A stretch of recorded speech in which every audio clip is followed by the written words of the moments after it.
Welcome all to another edition of me teaching you math.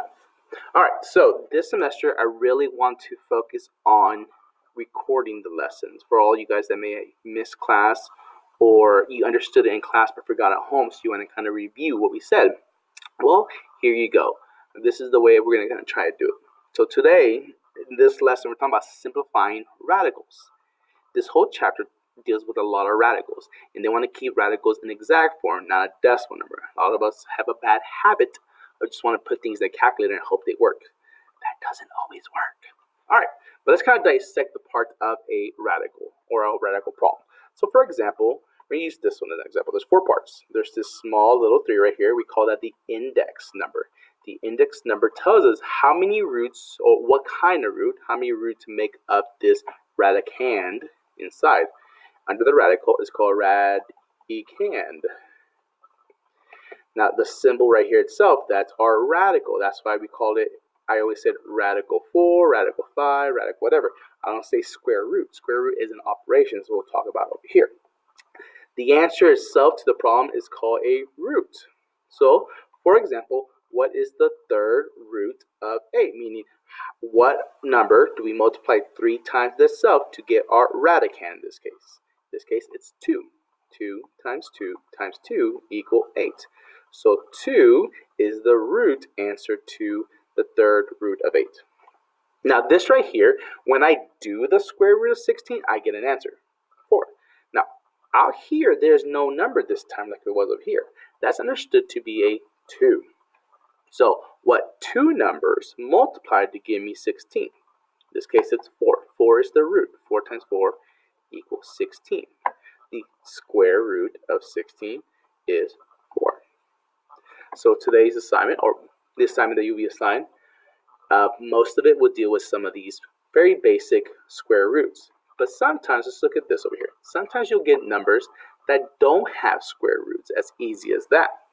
24 is not a perfect square. So here's our first 15 perfect squares. 1, 4, 9, 16, 25, and etc. You're smart kids, you can read. So these are a perfect square. These are the roots to those. So the square root of 49 is 7, 81 is 9, so on and so forth. 24 is nowhere on here. So 24 is not a perfect square. So what we're going to do, the next best thing, is find a perfect square number that can divide into 24 evenly. So for example here, it'll be 4. 4 is the closest perfect square that can go into 24. It's not bigger, and it can go into it. So what we're going to do is we're going to factor 24 into 2 parts. So 24 is made up of 2 multiplying radicals. In this case, it's radical 4 and radical 6. Radical 4 times radical 6 gives us radical 24. Now, it's very important that you understand that this is radical 4, not 4. So, for example, side note, let me do this in a different color. Side note, 2 times a radical 2 is not 4 or radical 4. When you're multiplying these 2, it just gives you 2 radical 2. Similar to having 3 times x, it's just 3x, because you cannot multiply a constant and a variable. You cannot multiply a whole number with a radical. So same idea here. You can multiply radicals with radicals. So radical 4 times radical 6 gives us radical 24. Now the reason we did pick 4 is because it has a square root. What's the square root of 4, y'all? 2. Good job.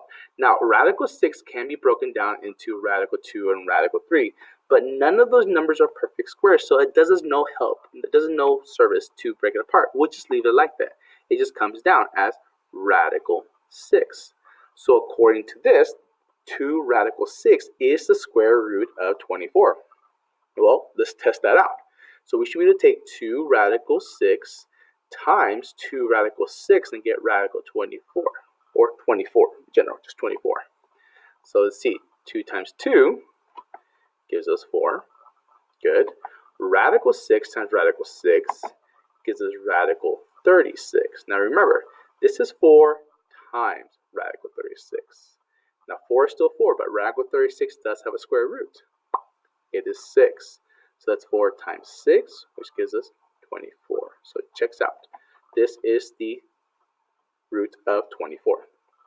So that's a simple number, 2-digit number. But what if you have something huge that's not as easy to look, not easy to define? Our first instinct is to try to divide by 9 or by 5, because we look at the 45, which is great. 9's on here, 5 is not. But let's think of something bigger. Or we always try to find the biggest possible root. 25 can for sure go into this because of that 50. But let's say you don't know. You're like, I don't know what number goes to this.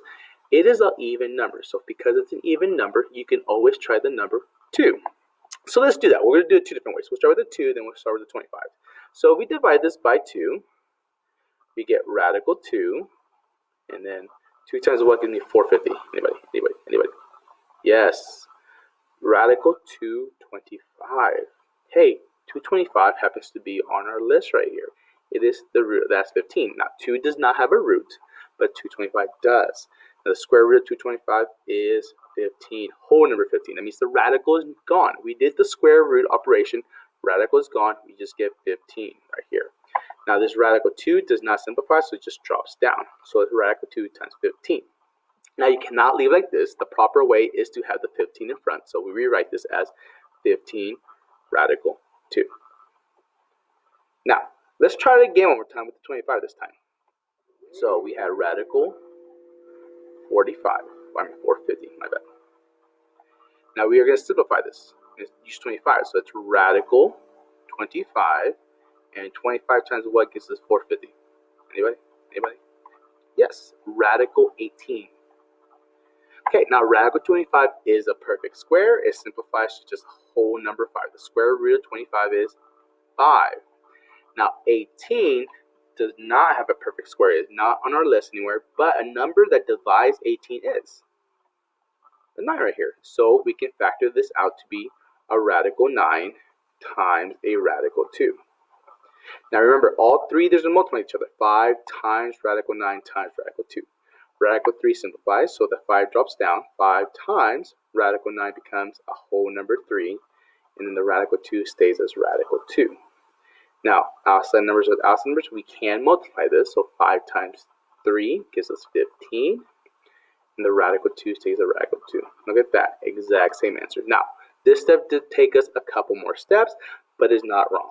So, or again, this one just happened to work out where it just happens to give us the big number. So sometimes, best case scenario, if you don't know what to do and it's an even number, just start with 2 and go on from there. Hopefully this helps. Hopefully we can continue doing this. Y'all have a great day.